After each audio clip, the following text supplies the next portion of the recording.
Bueno, sigamos por supuesto estudiando y meditando en la palabra y vamos a continuar ahora con el 9º capítulo del libro de Mateo, y este estudio se llama 3 actos de fe.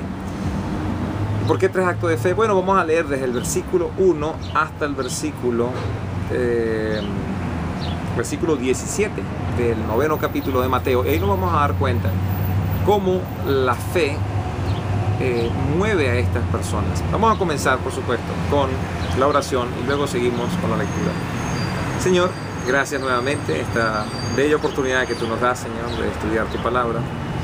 Te pedimos, Señor, que sea tu Espíritu Santo quien conduzca este estudio y enséñanos, Señor, a través de ella cómo podemos vivir por la fe, esa vida que a ti te trae complacencia, por cuanto es la fe, Señor, lo que tú estás buscando dentro de cada uno de nosotros. Pedimos esto en el nombre de Jesús. Amén. Bueno, capítulo 9, versículo 1 en adelante dice: subió Jesús a una barca, cruzó al otro lado y llegó a su propio pueblo. Unos hombres le llevaron a un paralítico acostado en una camilla. Y al ver Jesús la fe de ellos, le dijo al paralítico: ánimo, hijo, tus pecados te son perdonados, o te quedan perdonados. ¿Será que estos hombres vinieron a Jesucristo buscando el perdón de pecados para su amigo que estaba paralítico? Porque si ese es el caso, también pudieron haber venido buscando el perdón de los pecados de ellos, a menos que ellos pensaran que ellos no tienen pecado, solamente su amigo paralítico es pecador. Bueno, es obvio pensar que en realidad lo que estaban buscando no era el perdón de los pecados, estaban buscando la sanidad física de su amigo que estaba en esta situación de ser paralítico. Entonces lo que está ocurriendo es que Jesucristo está en una casa dentro de la región de Galilea, y estando allí, el pueblo ha venido a remolotinar alrededor de la casa. No hay acceso directo a Jesucristo porque hay tantas personas a su alrededor, y estos hombres traen a un amigo en una camilla. Entonces lo que van a hacer ellos es llevar a su amigo, colocarlo en el techo de la casa, y van a abrir un hueco sobre la casa, en el techo, a través del techo, y van a bajar al amigo con unas cuerdas a la presencia de Jesucristo. Así que Jesucristo en el medio de la reunión va a ver hacia arriba y va a ver un hueco que se está destapando. Imagínense los ladrillos, bueno, no son ladrillos, pero los pedazos de tierra y de paja cayendo, y mirar hacia arriba y ve la fe de estos hombres que han ido al extremo de quitarle el techo a la casa con tal de que Cristo pueda ver a su amigo y que su amigo sea sanado. Así que la respuesta de Jesucristo al verlo es: ánimo, hijo, tus pecados te quedan perdonados.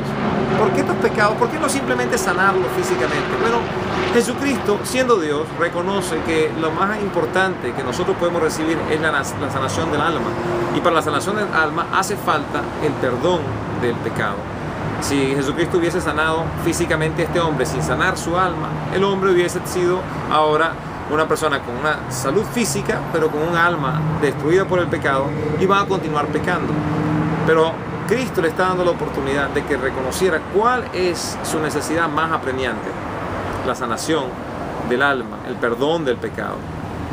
Y por supuesto va a demostrar también que Él tiene el poder para hacer esto cuando sea puesto en manifiesto el corazón de las personas alrededor. Porque seguimos leyendo, dice versículo 3: algunos de los maestros de la ley murmuraron entre sí, o mejor dicho, murmuraron entre ellos: este hombre este hombre blasfema. Como Jesús conocía sus pensamientos, les dijo: ¿por qué dan lugar a tan malos pensamientos? ¿Qué es más fácil, decir tus pecados quedan perdonados, o decir levántate y anda? Pues para que sepan que el Hijo del Hombre tiene autoridad en la tierra para perdonar pecados, se dirigió entonces al paralítico: levántate, toma tu camilla y vete a tu casa. La pregunta es muy sencilla: ¿qué es más fácil, decir tus pecados son perdonados, o levántate y anda? Bueno, obviamente levántate y anda es más difícil que decir tus pecados te son perdonados, en el sentido de que el perdón del pecado no es algo que queda evidente en la persona. Cuando Dios perdona el pecado y remueve el pecado, las personas no pueden decir: wow, mira, esa persona se quedó sin pecado, Dios se los perdonó y se los removió. Cuando tú le dices a una persona que es paralítica, levántate y anda, eso es verdaderamente evidente del poder que tiene, si es que la persona se levanta y anda. Jesucristo va a demostrarle a estas personas, en la dureza de su propio, del corazón de ellos, que ellos tenían razón en un aspecto, tenían razón en el que Todo aquel que dice poder perdonar pecados y no tiene ese poder, estaría blasfemando, porque ese poder le pertenece solamente y exclusivamente a Dios. Pero Cristo les está diciendo a ellos: ustedes no entienden quién soy yo, ni entienden el poder que tengo. Para demostrar que el poder que tengo de perdonar pecados es real, voy a hacer algo que ustedes sí van a poder apreciar.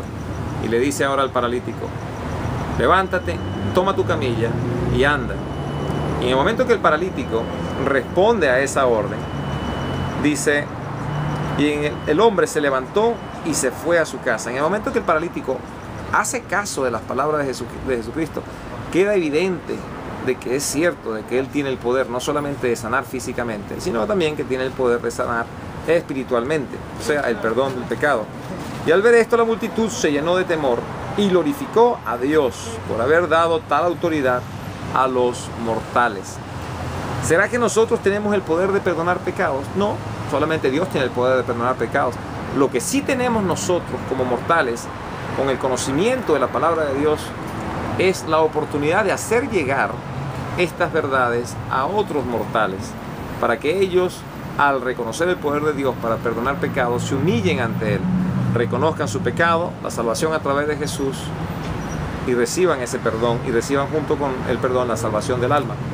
Yo voy a saltar en este momento a la primera carta de San Juan, el primer capítulo, versículo 8 en adelante, dice lo siguiente: si afirmamos que no tenemos pecado, nos engañamos a nosotros mismos y no tenemos la verdad. Si confesamos nuestros pecados, Dios, que es fiel y justo, nos los perdonará y nos limpiará de toda maldad. Queriendo decir con esto, si somos capaces de decir que no tenemos pecado, entonces somos mentirosos y la justicia de Dios no vive en nosotros. No tenemos la verdad de Dios. Pero si reconocemos que sí tenemos pecado, entonces si los confesamos a Dios, Dios, quien es justo, perdona nuestros pecados. Este es uno de los pasajes que a mí me encanta poder tener la oportunidad de compartir con las personas, especialmente porque aquel que no reconoce esto, mucho menos va a reconocer lo que les voy a decir a continuación. En el mismo libro de San Juan, en el versículo 13, dice lo siguiente: les escribo estas cosas a ustedes que creen en el nombre del Hijo de Dios, para que sepan que tienen vida eterna. La palabra de Dios nos es dada a nosotros por inspiración divina, para que sepamos que tenemos en nosotros vida eterna si hemos puesto nuestra fe y nuestra confianza en Jesucristo como Señor y Salvador de nuestras vidas. El perdón del pecado sería el primer paso, pero para poder dar ese primer paso, el hombre tiene que reconocer, y la mujer por supuesto, tiene que reconocer su condición de pecador. Así que le dije que le iba a dar 3 ejemplos de fe. Aquí está el primer ejemplo de fe. Estos hombres fueron a esa casa, tuvieron que elaborar rompiendo el techo y bajando a su amigo, y demostraron en eso su fe, la fe de que Cristo podía sanar físicamente a su amigo. Vamos a ver qué otro aspecto de fe vamos a conseguir aquí en este 9º capítulo, entre los versículos 1 al versículo 17. Sigo con el versículo 9, dice, por supuesto, del 9º capítulo de Mateo. Dice: al irse de allí, Jesús vio a un hombre llamado Mateo, sentado a la mesa de recaudación de impuestos. Sígueme, le dijo. Mateo se levantó y lo siguió. Este es el mismo Mateo que escribe este evangelio. Mateo escuchó el llamado de Jesucristo cuando estaba sentado en la mesa de recaudación de impuestos. Queriendo decir con eso que Mateo era un recaudador de impuestos. Un trabajo no muy bien visto por los judíos, pero un trabajo al fin que pagaba mucho, que pagaba muy buen dinero. Por supuesto, al recibir ese dinero no se hacía de amigos con los judíos. Así que era de hecho, las dos personas que podían ser contempladas dentro del ámbito de los hebreos como las peores personas del mundo habrían sido los recaudadores de impuestos, una hubiese sido, y también las prostitutas. Por eso cuando ellos decían se reúne con prostitutas y recaudadores de impuestos, querían decir que Jesucristo se estaba reuniendo con las peores personas que existían. Así que Mateo, ante los judíos, hubiese sido una de las peores personas que existían. Pero Jesucristo lo escogió para ser discípulo, para que lo siguiera, para que en el futuro fuera un apóstol y pudiese llevar este mensaje de salvación. Porque a Jesucristo poco le importa lo que piensan los seres humanos de nosotros, de las personas. Cristo conoce a la perfección tu corazón y el mío, y Él sabe que en nosotros no existe absolutamente nada bueno, excepto la oportunidad de que Él viva en nosotros. Y si vive en nosotros, por su propia escogencia, Él puede utilizarnos para su honra y su gloria. Así que Él escoge aquí a Mateo y le dice: sígueme. le dijo. Y Mateo se levantó y lo siguió. Mateo no se puso a pensar, bueno, déjame ver si dejo mi trabajo, cuáles son los beneficios, déjame ver si me jubilo primero. No, él simplemente escuchó el llamado y dejó lo que estaba haciendo y se fue a seguir a Jesucristo. ¿Es esto algo inmediato? Posiblemente ya Mateo tenía conocimiento de quién es Jesucristo, habrá visto los milagros, habrá escuchado las cosas que Jesucristo estaba haciendo y tomó una buena decisión, un acto de fe. Dejó todo atrás para seguir a Jesús. Versículo 10 dice: mientras Jesús estaba comiendo en casa de Mateo, muchos recaudadores de impuestos y pecadores llegaron y comieron con él y sus discípulos. Cuando los fariseos vieron esto, les preguntaron a sus discípulos: ¿por qué come tu maestro con recaudadores de impuestos y con pecadores? Bueno, porque si no comes con pecadores, ¿con quién ha de comer? Porque en realidad Jesucristo, con todo ser humano que se hubiese reunido, tendría que ser pecador. Por cuanto nadie está libre de pecado, todos quedamos cortos de la gloria de Dios, lo dice el libro de Romanos, capítulo 3, versículo 23. Digamos adelante, versículo 12. Al oír esto, Jesús les contestó: no son los sanos los que necesitan médico, sino los enfermos. Pero vayan y aprendan lo que significa: lo que pido de ustedes es misericordia y no sacrificios, porque no he venido a llamar a los justos, sino a los pecadores. Aquellas personas que se consideran justas, ellos creen en su corazón que no necesitan a Cristo. ¿Por qué? Porque ellos son buenos, porque ellos son capaces de satisfacer los requerimientos de Dios bajo sus propios criterios, haciendo lo que ellos consideran que es correcto. Ellos consideran que Dios va a estar contento con ellos por cuanto ellos sienten que son mejores, o por lo menos no son peores que el resto de las personas. Y Dios pone esto de una manera muy clara. Dice que todas las personas quedan cortas de su gloria por cuanto todos pecaron. Y cuando dice todos, en el griego significa todos. O sea, no hay ni una sola persona que se escape a ese juicio de que todos son pecadores, porque todos somos pecadores. Cristo, a diferencia del resto de los seres humanos, no nació de un hombre y una mujer. Él nació a través de una mujer, de María, siendo ella una virgen, porque el Espíritu Santo va a hacer que se encarne Dios dentro de ella, el Dios Hijo que llamamos. La condición de él de hombre es una condición común al resto de nosotros. Es 100% hombre, con aflicciones, con dolores, con hambre.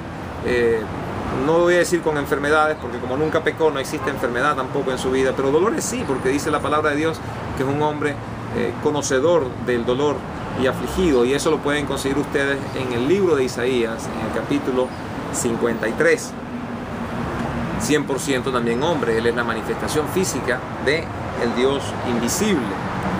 Pero interesantemente aquí dice Jesucristo, así como los médicos buscan a aquellos que están enfermos para traer sanidad, Dios viene a nuestras vidas a buscar también traer sanidad, porque somos enfermos. Todos aquellos que creen que son sanos entonces no buscan a Cristo, y por ende al no buscarlo pues tampoco consiguen sanidad.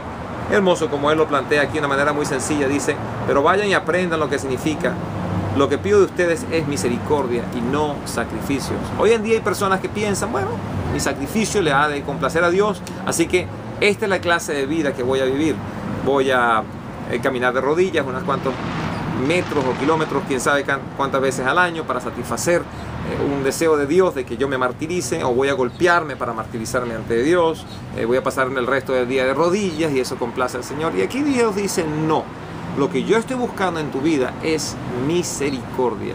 Misericordia es demostrarle amor al resto de las personas, cuando muchas veces uno siente que darles amor es lo menos que uno quiere hacer, pero misericordia es precisamente eso. No darle a la persona lo que la persona se merece. Cuando una persona se merece posiblemente de parte tuya un disgusto, de parte tuya una falta de cariño por cómo se han comportado. Demostrar misericordia es demostrarle amor a aquella persona que no necesariamente lo merece. Pero Cristo nos llama a amarnos los unos a los otros, así como Él nos ha amado. Él inclusive le extiende esa barrera donde dice la palabra: ama a tu semejante como a ti mismo. Cristo inclusive lo hace todavía con un énfasis más grande. Dice: no solamente ámalo como te amas a ti mismo, sino ama al resto de las personas como yo a ti te he amado. Y el amor de Cristo es un amor sacrificial, por cuanto vino a dar su vida por la humanidad. Así que la segunda muestra de fe es la muestra de Mateo, que al escuchar el llamado automáticamente es obediente y va y sigue a Jesucristo. Por último, Vamos a leer a partir del versículo 14. Dice: un día se le acercaron los discípulos de Juan, en este caso Juan el Bautista, y le preguntaron: ¿cómo es que nosotros y los fariseos ayunamos, pero no así tus discípulos? Y Jesús les contestó: ¿acaso puede estar de luto los invitados del novio mientras éste está con ellos? Llegará el día en que el novio les será quitado, y entonces sí ayunarán. Nadie remienda un vestido viejo con un retazo de tela nueva, porque el remiendo fruncirá el vestido y la rotura se hará peor. Queriendo decir con esto, la práctica del ayuno es una práctica común, es una práctica vieja dentro de la fe, pero lo que Dios estaba haciendo a través de Cristo y los discípulos era algo nuevo. No hacía falta que los discípulos incorporaran dentro de esta nueva enseñanza que Cristo les estaba trayendo. ¿Qué enseñanza es esa? Bueno, que la ley queda satisfecha a través de su sacrificio, que lo que Dios estaba buscando a través de la fe es que ellos tuvieran una relación con Dios a través de Cristo y que pudieran poner en práctica esa fe a través de demostrar el amor al resto de las personas. Pero por último aquí vamos a continuar y le dice que ellos ayunaban, por supuesto, y eso es como colocar un remiendo nuevo en una tela vieja. Si le hubiesen dado el ayuno a los discípulos en ese momento, ¿por qué? Porque el remiendo se encoge y destruye la tela. Bueno, si ellos tienen que ayunar mientras yo estoy con ellos, sería incorporar a lo que yo les estoy dando algo que no es necesario. Cuando yo sea removido, cuando yo me vaya al cielo, entonces ellos sí van a comenzar a ayunar. El ayuno era una expresión muchas veces también de dolor. Pero ¿cómo llorar cuando estás en el medio de una fiesta donde tu mejor amigo se está casando? Y él da ese ejemplo. ¿Cómo los invitados van a ayunar cuando el novio está presente? Luego continúa diciendo: ni tampoco se echa vino nuevo en odres viejos. De hacerlo así, se reventarán los odres y se derramará el vino y los odres se arruinarán. Más bien el vino nuevo se echa en odres nuevos y así ambos se conservan. Esta enseñanza nueva de Jesucristo hacía falta que ellos fueran también renovados por completo. Como un odre, como el cuero donde se coloca el vino, si es nuevo y se coloca vino, si es viejo y se coloca vino nuevo, al expandirse el vino va a destruir el odre. No hace falta colocar esta clase de religiosidad dentro de esta enseñanza que están recibiendo ellos en el momento. Pero va a llegar el tiempo donde aquellos que creen en Jesucristo también van a poder, por supuesto, ayunar. Pero no era el momento de lo que Cristo le está diciendo a ellos. ¿Por qué les digo yo que esta sería el tercer ejemplo con respecto a fe? Bueno, porque el ayuno es verdaderamente un acto de fe. Es un acto donde el hombre se niega a sí mismo con la intención de complacer a Dios. Ya hemos hablado con respecto al ayuno en estudios anteriores. La intención del ayuno es que el hombre busque satisfacer a Dios. ¿Y qué es lo que Dios busca y qué es lo que satisface a Dios? Que el hombre sea capaz de demostrar amor a otras personas, y el amor se demuestra procurando satisfacer la necesidad de las demás personas y poniendo nuestras necesidades a un lado. Primero los demás y por último nosotros. Por supuesto, primero Dios, luego los demás y por último nosotros. Nuevamente les recuerdo, no soy el mejor testimonio de ello en todo momento, pero también soy un producto que está siendo renovado, que Dios también me está construyendo, así como los está construyendo a ustedes. Con esto vamos a concluir este estudio, pero por supuesto seguiremos estudiando y meditando en la palabra de Dios. Gracias por compartirlo. Si este estudio ha sido de bendición para ti, por favor compártelo con algunos de tus amigos y familiares. Que Dios te bendiga.